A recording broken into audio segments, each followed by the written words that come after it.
पत्र सुनाइए पाथे से। जी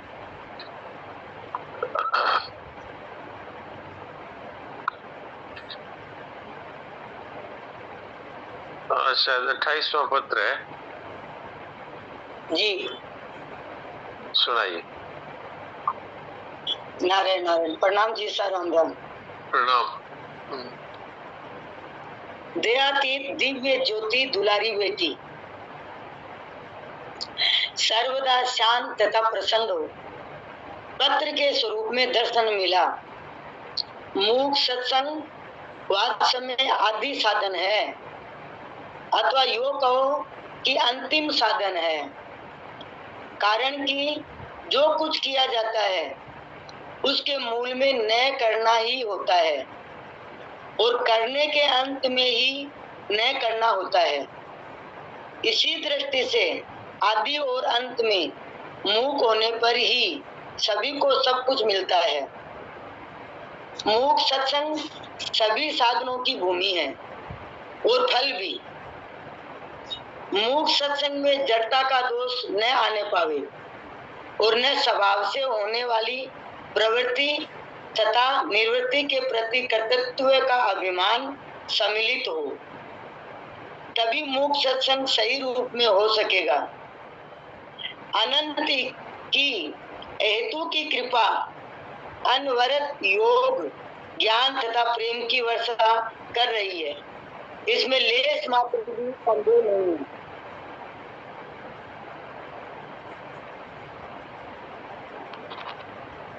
नारायण। बीच में कोई फोन आ गया था जी। अच्छा, कोई बात नहीं। जो स्वतः हो रहा है उसमें अपने प्यारे की अनुपम लीला देख देख रस की वृद्धि स्वतः होनी चाहिए। प्रत्येक प्रवृत्ति और निवृत्ति दाएं बाएं पैर के समान लक्ष्य तक पहुंचाने में समर्थ है। आस्तिक जीवन में कर्तृत्व के अभिमान के लिए कोई स्थान नहीं है। प्रत्येक दशा में उनकी हेतु की कृपा की अनुभूति सतत रहनी चाहिए। उनके प्यार करने के अनेक ढंग है। वे सदैव प्रेमी जनों के साथ खेल किया करते हैं। हम सब उन्हीं के दिव्य चिन्मय खिलौने हैं। खिलाड़ी को अपना खिलौना अत्यंत प्रिय होता है। इस दृष्टि से हम सब उनके प्रिय हैं। खिलौना भले ही साधारण हो, खिलाड़ी को रस देने में समर्थ है। खिलाड़ी अपनी सत्ता देख कर ही खिलौनों का महत्व बढ़ाता है। इस दृष्टि से सभी में प्रकाश उन्हीं का है। ओम आनंद आनंद आनंद। नारायण नारायण। देखिए, इसमें मूल बात ये आई है कि यदि हमको अपने प्यारे की अनुपम लीला में शामिल होना है तो हमें मूक सत्संग करना चाहिए।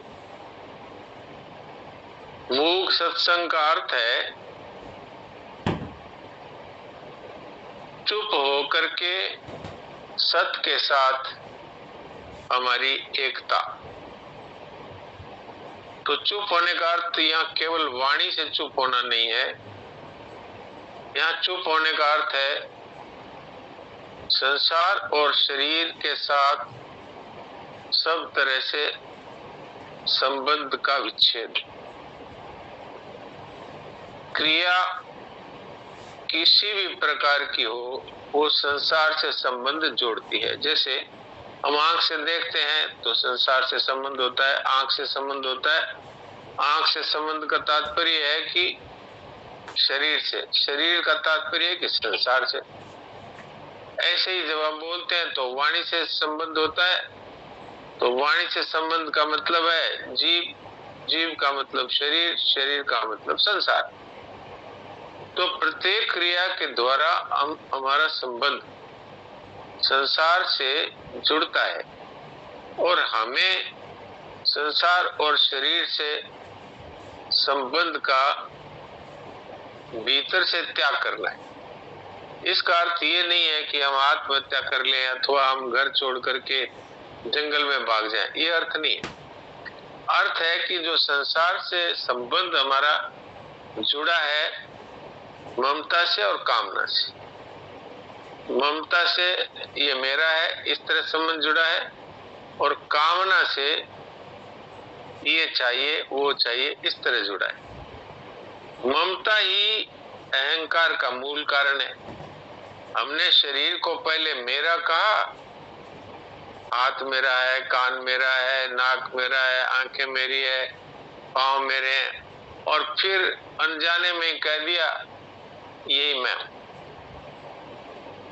जिसको मेरा कहते हैं उसको मैं नहीं कहते हम, और कहते हैं तो लोग पागल समझते हैं।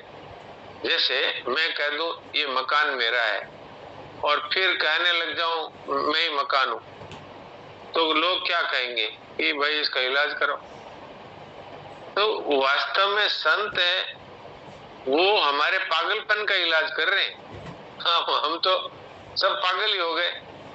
वो महाराज जी कहा करते थे कि अगर किसी गांव में एक कुआं हो और उस कुएं में भांग डाल दो और सभी लोग वही पानी पिएंगे तो फिर सभी पागल।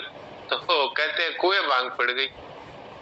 तो ऐसे हम लोगों में सब में एक ही बीमारी आ गई, क्या कि मेरा मेरा कहते कहते और कह दिया यही मैं हूं। मेरा ही तो कहते हैं, ये आंख मेरी है, ये कान मेरा है, ये टांगे मेरी है, ये हाथ मेरा है, ये कहते कहते फिर यही मैं हूं। तो क्या सारी चीज मिलने से मेरा मैं बन गया? इस तरफ संत हमारी दृष्टि कराने के लिए मूक सत्संग की बात कहते हैं। मूक सत्संग क्या कहता है?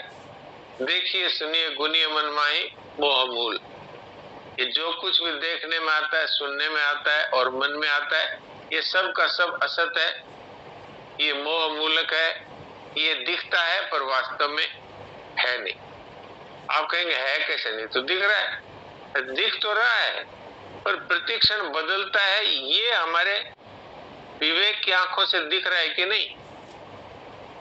तो जो प्रतिक्षण बदलता है उसको आप है कैसे कह रहे हैं भाई?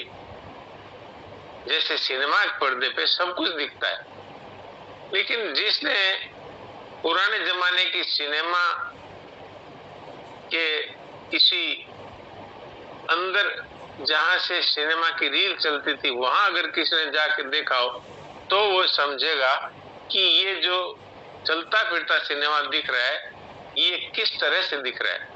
मुझे क्यों पता है कि मेरे नाना जी का एक सिनेमा स्टूडियो, सिनेमा घर था सरदार शहर में। तो मैं छोटा था तब माता जी मुझे लेके जाती थी, तो नाना जी कहते आज बहुत अच्छी खेल आया है। वो सिनेमा को खेल कहते थे, बहुत अच्छा खेल लगा है। तो अच्छा चलो, तो माता जी जाती थी और मुझे भी ले जाती। तो मैं उनके ऊपर चला गया जहां से वो फिल्म प्रोजेक्टर पे डाली जाती है। तो पुराने जमाने में वो रील चलती थी, चक्कर चलते थे, वो रील के बीच में से लाइट जाती थी तो वहां पर्दे पे वो चित्र दिखता था। तो मैं जब बड़ा हुआ तो मुझे पता लगा कि एक के ऊपर दूसरा, दूसरे के ऊपर तीसरा चित्र लगता है। तो एक में हाथ ऐसे है, दूसरे में ऐसे है, तीसरे में ऐसे है, चौथे में ऐसे है, तो वो हाथ हिलता हुआ दिखाई देता था। तो अर्थ क्या हुआ कि वो चित्र का जो परिवर्तन हो रहा है वही तो हमें मूवमेंट के रूप में दिख रहा है। ऐसे ही ये संसार में जितना दिख रहा है ये सब क्रिया ही है, क्रिया ही हमें पदार्थ के रूप में दिख रही है। स्वामी जी महाराज कहते थे कि एक उंगली को आप दूसरी बार नहीं देख सकते। वो देख कैसे नहीं सकते? हम तो अभी भी देख रहे हैं, फिर दूसरी बार तीसरी बार उंगली देख रहे हैं, पर उंगली अब बदल गई ये आपको नहीं पता है। वैज्ञानिक कहते हैं कि हमारे शरीर के ये जितने भी चमड़ी से लेकर के अंदर तक जितने अंग हैं सब छोटे छोटे अणुओं से बने हुए जिनको सेल कहते हैं। विज्ञान के विद्यार्थी इस बात को जानते हैं। तो वो सेल है, वो शरीर का प्रत्येक सेल 6 महीने के अंदर पूरा बदल जाता है। अब यूं कह दो कि 6 महीने बाद जो हम देख रहे हैं वो नया ही मॉडल है, वो पहले वाला मॉडल खत्म हो गया। तो अर्थ क्या हुआ, वो 6 महीने में नहीं बदला, वो तो प्रत्येक महीने में बदला, प्रत्येक दिन में बदला, प्रत्येक घंटे में बदला, प्रत्येक मिनट में बदला, प्रत्येक सेकंड में बदला, और प्रत्येक सेकंड के भी 100वें 1000वें हिस्से में भी वो बदला ही है। तो सिद्ध क्या हुआ, दिखता पदार्थ है वो क्रिया, दिखता मनुष्य वो है वो क्रिया का पुंज और कुछ नहीं। आप देखिए, जिसको आपने बचपन में देखा था और 40-50 वर्ष बाद देखते हैं, आप उसको नहीं पहचान सकते। वो कहता है मैं वही हूं। मैं अपनी कह देता हूं कि मेरे को डॉक्टर बने हुए लगभग 50 वर्ष हो गए। तो जो हमारे साथी थे, हमारे साथ पढ़ने वाले, वो जयपुर में जब कोई मिलता है तो आश्चर्य हो जाता है कि ये वही है, क्योंकि मालूम ही नहीं। तो शरीर सब बदल गया, लेकिन उसको पूछते हैं तो वो कहता है अरे आप तो वही हो ना जो क्लास में ऐसे बोलते थे, ऐसे करते थे। अर्थ क्या हुआ, अर्थ यही हुआ कि हम वही हैं, तो हम कभी नहीं बदल रहे और सब कुछ बदल रहा है। ये बात यहाँ पर सना जी महाराज समझाना चाहते हैं कि अगर आपको अपने आप को जानना है तो आपको इस क्रिया को हटा देना पड़ेगा, अर्थात क्रिया से अपना संबंध हटा देना पड़ेगा। क्रिया तो रुकेगी नहीं, है तो संसार है, सम्यक प्रकार ने सरती इति संसार है, जो प्रति क्षण सरकता जा रहा है वही संसार है। तो शरीर और संसार तो आपके रोकने से रुकेगा नहीं, लेकिन आप सदा रहने वाले हैं, कांस्टेंट हैं, आप में कभी परिवर्तन हुआ नहीं, कभी होगा नहीं। भगवान गीता में साफ साफ कहते हैं कि तू, मैं और राजा लोग पहले भी थे और आगे भी रहेंगे। इसका अर्थ क्या है, अर्थ यह है कि शरीर तो बदलते जा रहे हैं लेकिन हम जो करते ही रहते हैं। तो इस बात को यदि हम समझना चाहते हैं, अनुभव करना चाहते हैं, तो हमें क्रिया और पदार्थ से संबंध विच्छेद करना पड़ेगा। संबंध विच्छेद का अर्थ क्या है, सबसे पहले ममता का त्याग, ये मेरा कुछ नहीं है क्योंकि ये बदल रहा है, मैं सदा रहने वाला हूं। और सदा रहने वाले को बदलने वाले से क्या चाहिए, क्या मिलेगा, और मिलेगा तो क्या टिकेगा, इसलिए मुझे कुछ नहीं चाहिए।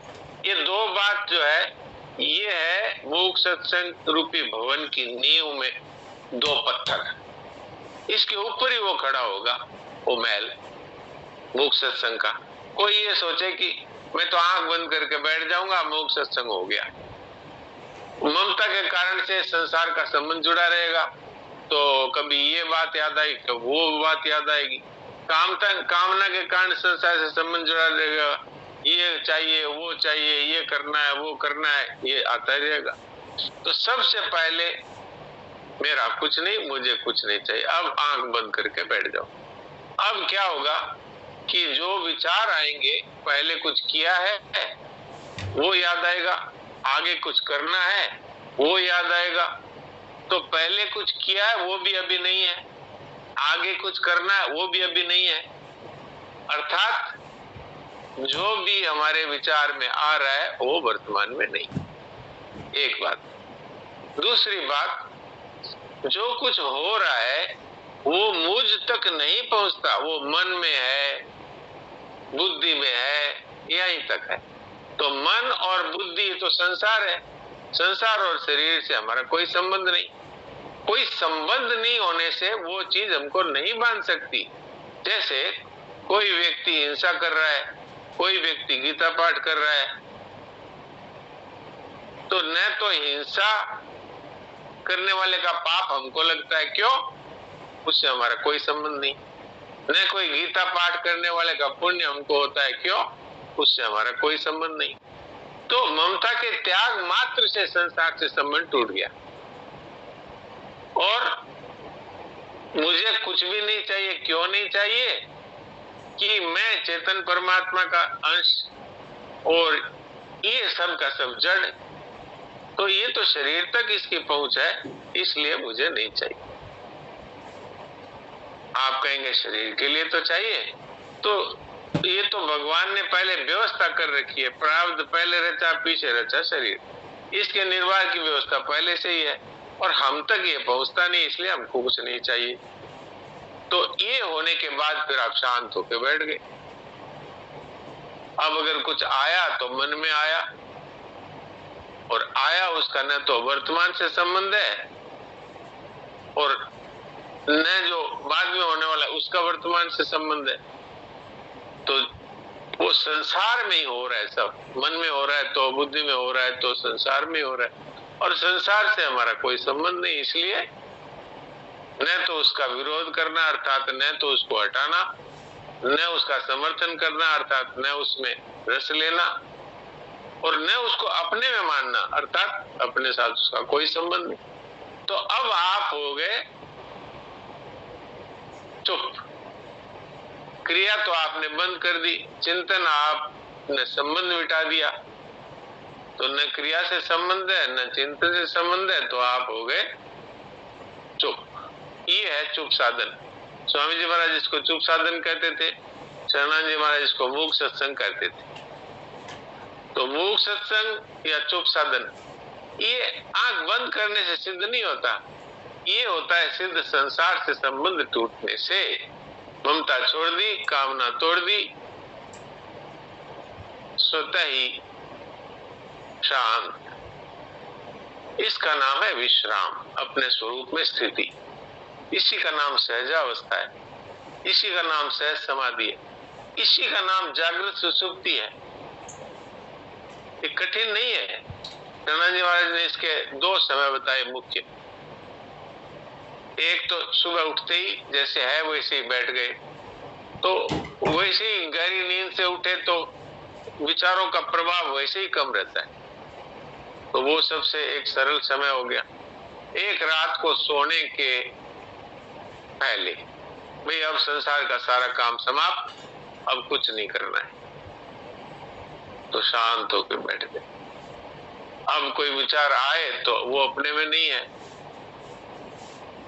वो मन बुद्धि में है, मन बुद्धि संसार है, और संसार में कितना ही परिवर्तन होता रहे हमारा कोई संबंध नहीं, तो न उसको हटाना है न उसको अपने में मानना है। निरपेक्ष होकर के देखो, निरपक्ष होए तमाशा, शांत, तो स्वरूप में स्थिति का अनुभव हो जाएगा। ये मूक सत्संग है। इसी की महिमा गा रहे हैं शरणानंद जी महाराज कि मूक सत्संग सब साधनों का आदि सत्संग भी है और अंतिम सत्संग भी है, अंतिम साधन भी है। ये शुरू का साधन भी है, अंतिम साधन भी है। कहा भी करते हैं शरणानंद जी महाराज, पहले तो सुबह उठते ही और रात को सोने से पहले बैठो, बाद में हर कार्य के पहले विश्राम है, फिर हर कार्य के अंत में विश्राम है, तो दोनों समय चाहे 1 मिनट आधी मिनट भी शांत होकर बैठ जाओ।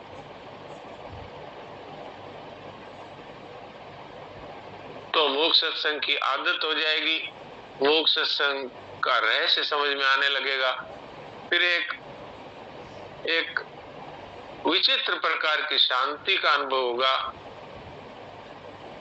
फिर कुछ सावधानियां है, पहले यहां तक पहुंचे तो फिर वो सावधानियां है, क्या मैं शांत हूं, ये शांति का भोग होता है।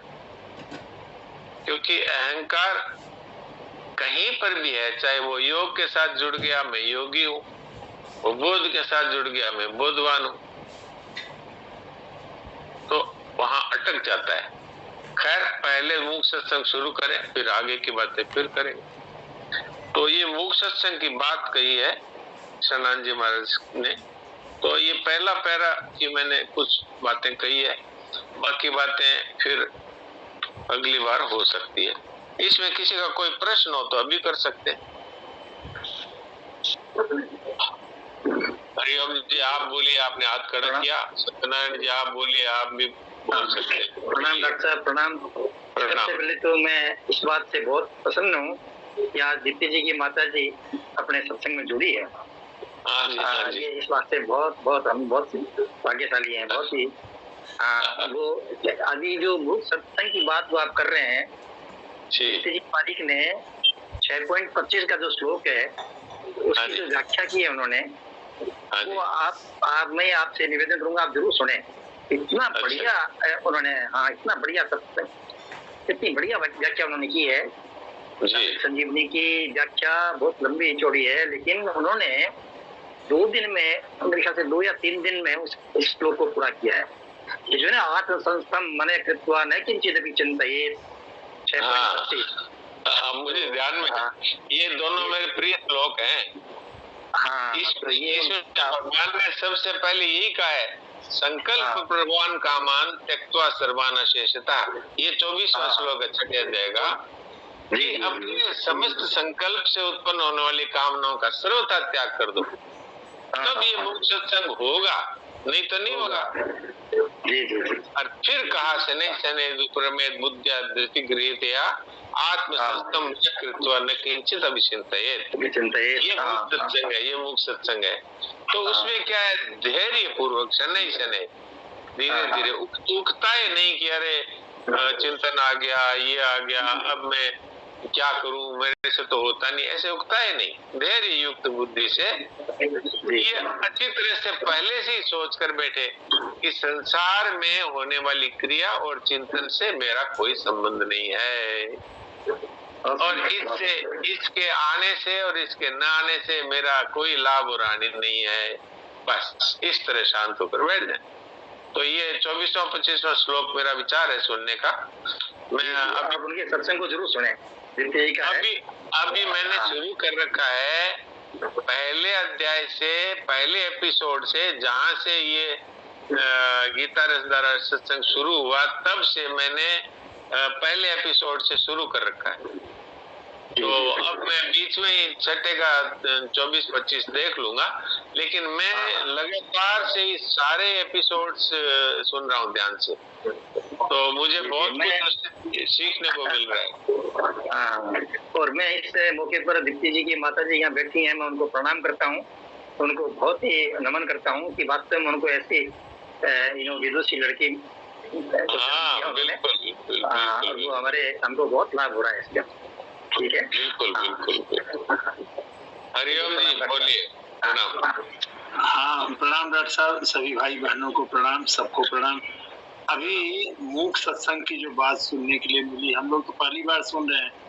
ऐसे ही चुप साधन के बारे में पूज्य स्वामी जी की वाणी चल रही थी, तो वो बोल रहे थे कि पूज्य शरणानंद जी महाराज जी का मूक सत्संग, पूज्य सेठ जी का अचिंत्य ध्यान, और ये जो आप लोग चुप साधन की प्रक्रिया करण निरपेक्षता से जो अनुभव कर रहे हैं, इसमें कोई करण सापेक्ष का जगह ही नहीं है, पूर्ण करण निरपेक्ष है।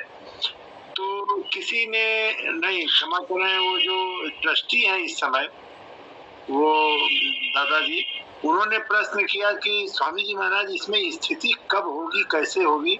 बोले बिल्कुल चिंता न करो, सत्संग में आप जुड़े रहो, और शादी अगर आज अभी नहीं हुई है तो बारात में तो शामिल हो ही गए आप। तो ये जान तो ये बात मैं कहना चाह रहा था कि ये जो बात सुनने के लिए मिली, तो इसमें स्थिति होगी, वो तो भगवत कृपा साध्य है, लेकिन कर्ण निरपेक्ष, कर्ण रहित परमात्मा का स्वरूप दर्शन होना है। लेकिन आज बारात में हम लोग शामिल हो गए अचिंत्य ध्यान के ऊपर, मूक सत्संग के ऊपर और चुप साधन के ऊपर। जी प्रणाम। हाँ, इसमें मैं एक बात जोड़ देता हूँ कि हमें अपने स्वरूप में स्थिति करनी नहीं है। हमारे स्वरूप में स्थिति तो है ही, कभी स्वरूप से हम अलग हुए नहीं। खाली हमने अपने आप को मान लिया मैं शरीर और संसार से जुड़ा हुआ हूँ, इसी मान्यता के कारण से हमें अपने असली स्वरूप में स्थिति का अनुभव नहीं हो रहा है। बस ये एक बहुत महत्वपूर्ण बात है। ये जब हमारे ध्यान में रहेगी तो हमारी स्वतः सिद्ध स्थिति का अनुभव हमको बहुत जल्दी होगा। जब हम ये सोचेंगे कि हम तो स्थित तो संसार में हैं, अब अपने स्वरूप में स्थित कैसे होंगे, तो बहुत समय लगेगा। लेकिन जब हमारा ये कंसेप्ट क्लियर होगा कि हमारी स्थिति तो अपने स्वरूप में ही है, संसार में जो हमने स्थिति मानी थी उसको हमने अस्वीकार कर दिया। अस्वीकार करते ही हमारी जो स्वतः सिद्ध स्थिति है उसमें हमारी पहले से ही है, हमको करना थोड़ी है। इसीलिए तो न करने से स्थिति होती है। अगर उसमें स्थिति पहले से नहीं होती तो हमें कुछ करना भी पड़ता। इसमें तो न करने से स्थिति है। करते करते तो आज तक हमने कितने अनादिकाल से कितने मनुष्य जन्म गंवा दिए और कितनी मनुष्यतर योनियां जो हमने भोगी है उसका तो कोई अंत ही नहीं है। शास्त्रों में तो यहाँ तक आता है कि पृथ्वी के कणों का शायद कोई गणना कर ले, लेकिन हमारे कितने जन्म हो गए इसकी गणना संभव ही नहीं है। ये तो भगवान ही कहते हैं कि मैं जानता हूँ तेरे कितने जन्म हुए, बाकी ये बात कोई नहीं कह सकता। ओम प्रकाश जी शर्मा क्या कह रहे हैं? मैं इनको अनम्यूट करता हूँ।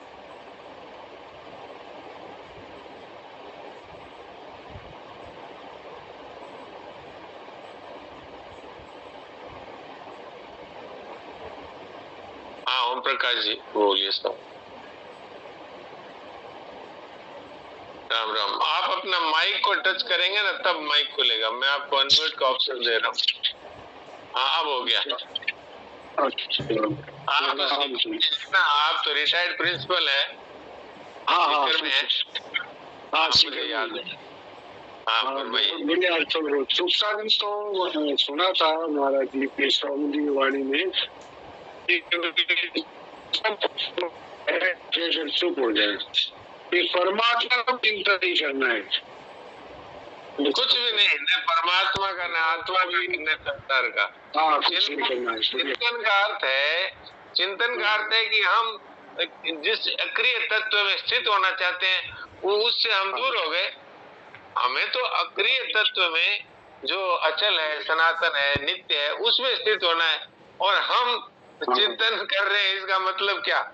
मैंने आज दोपहर की सत्संग में ये बात कही थी। हमारी एक सत्संग होती है 3 से 4 साधक संजीवनी, उसमें मैंने ये कहा था कि आप तब तो दायमा जी ने कहा, ये एक बहुत जोरदार बात मिली, शायद हरिओम जी ने कहा कि क्या कि हमारे सामने अगर हमारा कोई प्रेमी बैठा है तो हम उसका चिंतन करेंगे कि उससे प्रेम करेंगे?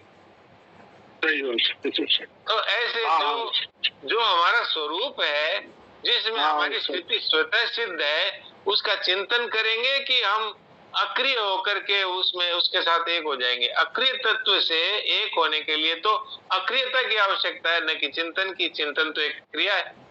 अब समय पूरा हो रहा है इसलिए हम थोड़ी देर के लिए अचिंत्य हो जाएं।